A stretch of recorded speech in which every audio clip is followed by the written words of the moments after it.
Hello, my dear students. Myself S. Devi, Assistant Professor, Department of Artificial Intelligence and Data Science, Rogini College of Engineering and Technology. I am going to teach the subject Operating System and Cloud Basics. Today we are going to discuss about caching. Caching refers to storing frequent access data in a fast access memory so that future requests for the data can be served more quickly. Caching is an operating system technique. It is a powerful tool to speed up the data access and to improve the overall performance of the system. First, we will see what is the concept of caching. When a program or an operating system component needs data, it first checks the cache. If the data is found in the cache means it is known as cache hit. So that data is found in the cache means it is retrieved instantly. The next one is if the data we search is not found in the cache, then it is known as cache miss. The data is fetched from the slower storage device like disk and it is stored in a cache for further use. Cache uses replacement policies with least frequently recently used to manage limited space. The diagram that represents that the cache is placed between the CPU and the primary memory, where cache is the faster device when comparing to the primary memory. In comparing to the primary memory, secondary memory is the very slowest device. So the components of this diagram is CPU cache memory, primary memory and secondary memory. CPU is known as the brain of the computer and it is the fastest accessing of data and instruction for execution. Cache memory is very small as very fast memory located close to the CPU.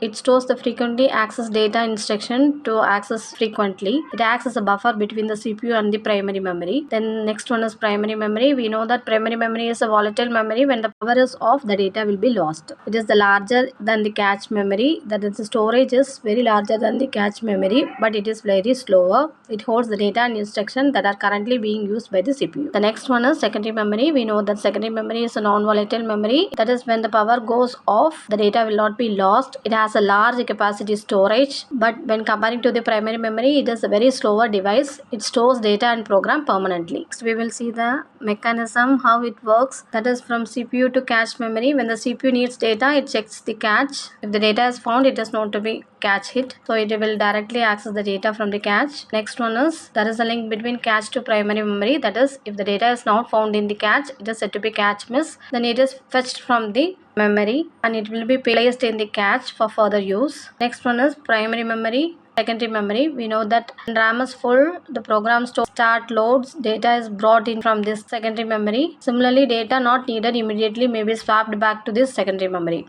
The next one is there is a link between the CPU and primary memory, which indicates that CPU can also access the RAM directly if there is data is not present in the cache. There is various type of caching in OS. The first one is CPU cache. The cache will be placed in between the CPU as well as inside the CPU. It is a very small fast memory on the processor that stores frequently accessed instruction and data. The next one is disk cache. It stores recently read or returned disk blocks in RAM. The next one is buffer cache. The cache raw disk block used by the file system. Next one is file system cache. It stores the metadata and the file content to reduce disk access. Next one is DNS cache, which is domain, store the domain name, resolution locally. Next one is database cache. Queries results or frequently accessed stores are stored in the database cache. Client side cache. Client side cache is nothing but the cache that is stored inside the client system is known as client side cache. Next one is server side cache. The cache that is kept inside the servers is known as server side cache. Distributed cache in the sense is distributed or it is spread between the server as well as user nodes. Next one is the application of caching. The application of caching is that is used in web browsers, database systems, operating systems, CPUs, mobile applications, cloud computing,